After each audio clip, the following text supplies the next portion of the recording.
Hello and welcome to Success Beyond Shadows. My name is Ramazain Suma, and this week it's all about me sharing my story with you.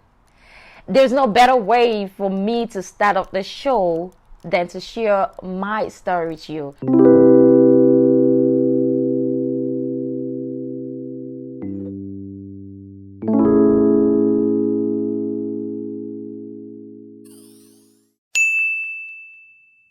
I was born and raised in Freetown Sierra Leone, born in a National Hospital cottage, somewhere in the eastern part of Freetown, and I was raised by many people.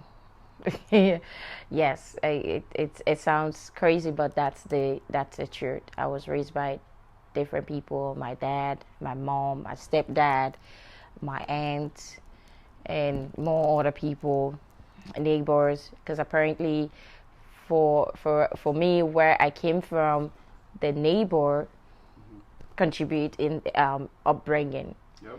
You know, it's amazing. I'm serious. They contribute, because I will tell you something: if you misbehave and your mother is beating you up, these people will come around and help beat you up. Wow. So yeah, and that makes me understand when people normally say that it takes a whole village to raise a child. That's so true, but unfortunately I don't see that happening anymore. Wow. You know, you don't get to see a child when it's time to be in school, and you see them walking around and you whip them up and take them to school or take them to their parents, and they'll be thanking you for doing that. But now, you know, they'll take you to police, especially where we find ourselves in this country, United States. So, Yep. yeah. Interestingly, I'm the last born from my mother's side. So you're the spoiled one. I wish. Well, a little bit. Yes, my stepdad spoiled me. On my dad's side, I'm not. I have other siblings, you know, that after me.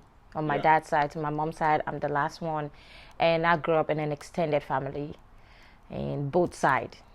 My dad have an extended family, so is my mom has an extended family. I grew up in a home where my mother, pretty much, if somebody get kicked out from the house, my house is the rescue home.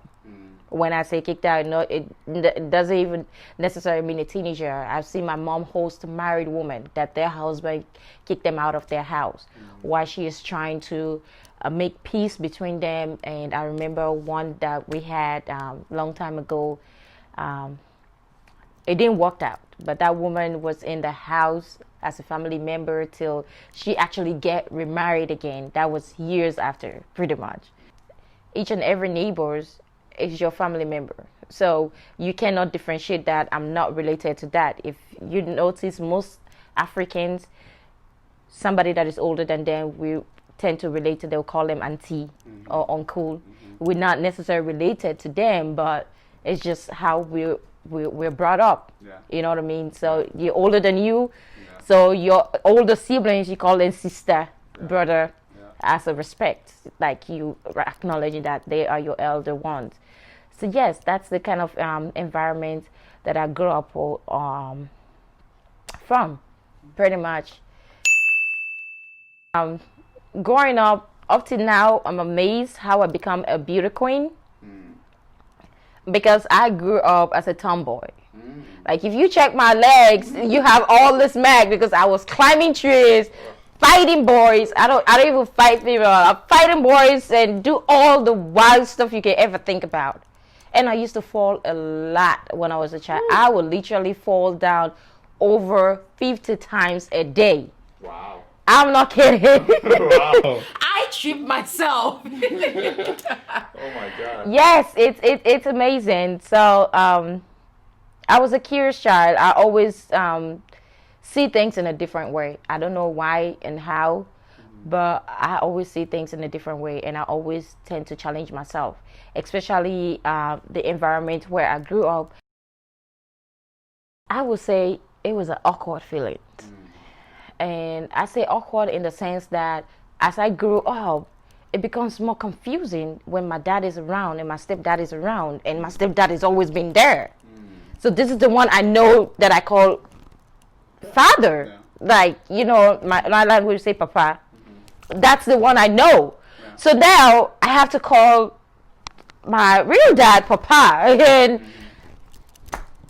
it was confusing. I was a child, but it was just confusing. And I feel like it was just uncomfortable. You know what I mean? So there are awkward moments. And my dad, well, he always told me, listen, I'm your father.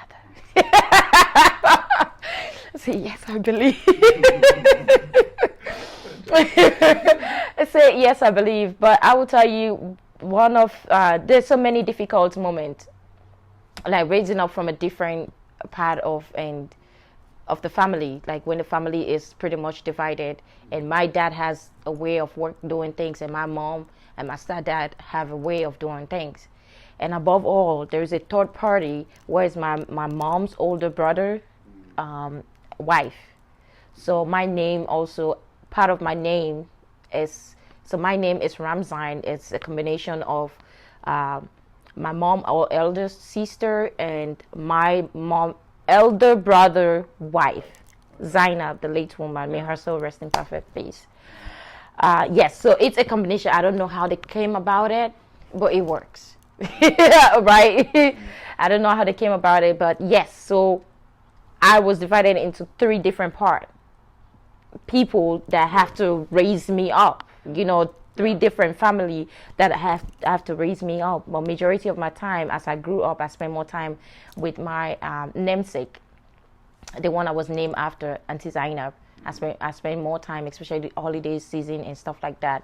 But I will tell you, those are the difficult part, because it's not like my mom or my dad, they were always there 100%. I cannot even say they were there 100%. My siblings, they tried their best and step up, because my mom was a businesswoman. She traveled a lot and going Guinea and back and doing business. So when she's away, my siblings take care of me.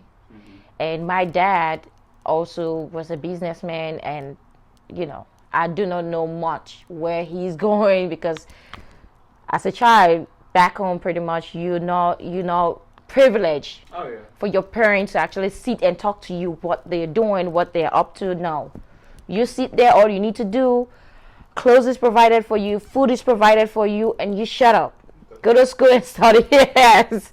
So you don't ask questions, and you don't know nothing that is going on. It's so many challenges that's come into it. My dad tend to lose everything that he got. He did not invest it wisely. And I know now he normally says that I wish I did something better. And I'm not blaming them for whatever predicament or situation we find ourselves, because they did the best that they can. And one thing I realize now is that if they had a better guidance and they have heard other people how they went through life, they would have managed and raised us better. Mm-hmm. And so it was a challenge growing up, and I would not lie to you. Interestingly, well, of course, primary school. Like I said, I grew up like Tomboy. I do not know how my cousin put me into beauty pageant anyway, so I don't know how I get there. But primary school, no. And I was not the smartest kid in school.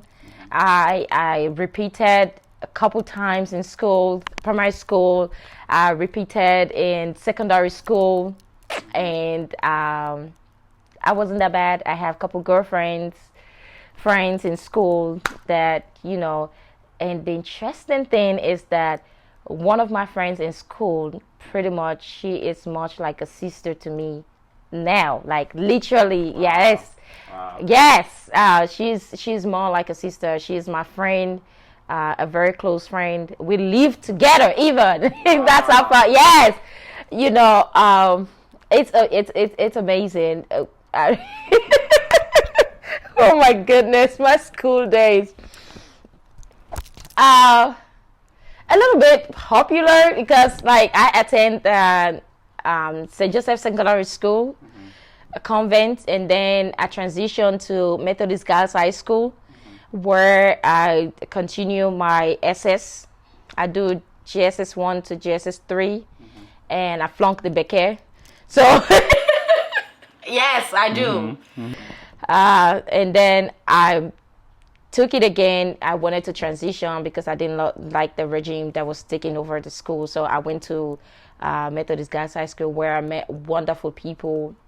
It's amazing, and friends that I've made for life. Like I said, like one of them, she is pretty much like a sister to me. She's a sister. She's not just like a sister to me because I live with this woman. Yes, we have a long story, and I was at Miss Girls High School, and I wasn't a drummer. Wow. Girl, yes, and yes, Methodist Girls High School. Honor before honors. Yes, so I wasn't a drummer girl. And one of my favorite part is Lawyer Boosty, so I get to act a part as a man.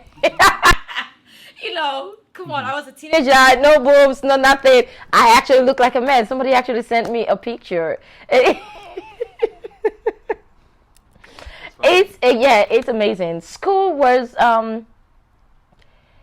it was fun. It was beautiful. It was really fun, but I get to realize that the moment I enter JSS 1, I don't know what grade is that in the what grade that is in the United States, but the moment I enter JSS 1, I actually start working. Wow. Yes, and I'm just, like I said, I'm very curious. So I always challenging myself for something. So I started doing something since JSS 1 and getting myself involved in one or two things. My dad was supporting school, and my mom was trying the best that she can to support school. But there are days that I go to school without lunch, but you can never tell, and because I make a lot of good friends in my schools, and girlfriends, of course. You always have the girlfriends because I attend all girls school. So you have those girlfriends that definitely bring you lunch, and that was beautiful. And I am just so grateful that one thing my mom taught me was to be content. So whether I have it or not, like I said, based on my experience, that I've lived a luxurious life and that I've lived the most poverty life. So it makes me understand, like, when you have it and when you don't have it. So I really don't, it doesn't move me. Whatever somebody have doesn't really move me, because I feel like I've been there. So, it's just a matter of time. I got a taste of it, and I'm like, okay, it's possible to be rich. It's possible to be, to excel in things. And I would say a big confession is that I was one of those people that was scared with school, because I don't know where that mentality come from, but there was something, one part of my journey in life as a kid, someone said, if you learn too much, if you become smart too much, you go crazy. I believe. You believe that? I did. Oh my goodness, Jesus Christ of Nazareth. Oh my goodness, yes, that start discouraging me to read too much, try to be focused too much, because when I was in my primary school, I'm always among the first 5 and first 10. You know what I mean? Yes. And my grade, when I took the NPSC, I had a really good grade to go to St. Joseph Convent, because at that time, like, you have to really be like the first 10 people when you see the NPSC for you to make it to school like that. And so I don't know what part in my journey in life, and I heard that, and now I'm scared. So even when I took the WASC exam, the West African exam, I did not go to college.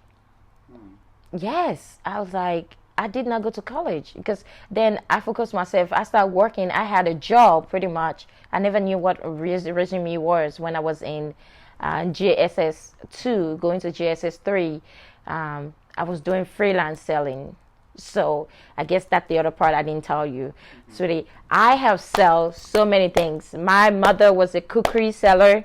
I don't know, for you that don't familiar with that, somebody that, it's not a restaurant, but somebody that have that sell food outside. Pretty much, it's outside the streets, like open place, and just cover it. I don't know how you call it. Like it's not a kiosk because it's not even closed.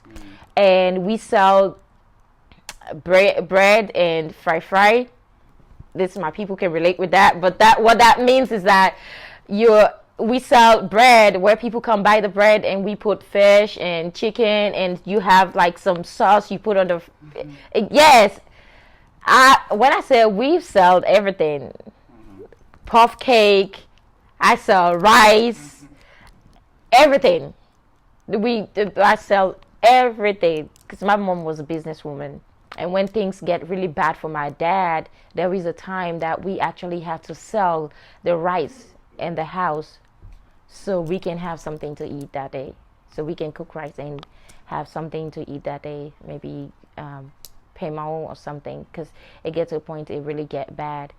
But yes, it really get terrible. And one of the beautiful things out of all the women that my dad thought that was a potential woman, one of them, my stepmother currently stood by him through it all, and she is still there supporting him and the family. I wish I knew that I'm made to make a difference. I wish I knew that. I wish someone should have told me that, and that would have guided me to limit some of the messed up and the mistakes that I've did in life that slow me down on my way to my journey that I'm on in right now. And I wish I had the confidence.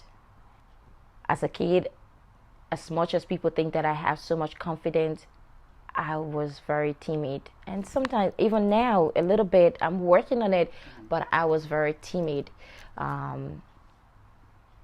by people or environment or things around me. And so you would tell younger Rami to be confident. Yes, what I would tell younger Rami is like, don't be mad and don't believe that if you study hard and you be smart, you go mad. Honestly, that's one key thing, because I would have been like the top student in every school that I've been, if not me being brainwashed of that particular belief that too much education gonna get you mad. Please, it's sad. Like, too much education gonna get you mad. So I was like, I'm gonna do a little bit as I can, and then we'll take it from there. And the other thing I would love to tell my younger me is that don't believe that, when you have too much money, it disconnects your relationship with God. Yes, I would definitely, because when we see people that have money, they say they're wicked. And because some of them, we don't even know their story, but we already conclude that they're wicked. They don't share, or they don't do this, they don't do that. We already make the assumption, we already judge them, and that's it. So now, my prayer was like, I just want to make a little bit that I can take care of myself and support my family, and that's it. I don't want to be so rich, So I would definitely tell my younger self that you can be rich, you can be successful. It doesn't matter what age you are and where you find yourself. And yeah, but I'll tell you something interesting is that as a child growing up, I just have this conviction, this is not it. I don't know where it come from. And I normally tell people, I really don't have a role model. And trust me, I have more similarity with my adopted mom here in the United States than I have with my biological mom. It's interesting. Like, we have a lot of similarity, because when I look within my family and the person that I am, my personality and the things that I do and what I'm capable of doing, or sacrifice that I'm doing, and certain things that I do in life, I cannot relate myself with anybody in my family. Everybody do their own best. My family is my everything. They are my wall. But I cannot relate myself with anybody, and that makes me think sometimes, where did that come from? And that just, every day I just get to realize that His grace has been sufficient for me since day one. I was born with so much grace, and I did not realize it, and that stopped me not to tap into it. And that limits so many things. But you know what? God times is the best. Now I know, and I'm taking advantage of it. Yes, I know I'm taking advantage of it. Oh my goodness, that's a lot. Well, you guys have known a little bit about my childhood. There is more to that, I can assure you. But listen, if you're just joining us, I was just talking about my childhood and how I was raised up, and a little bit about my family.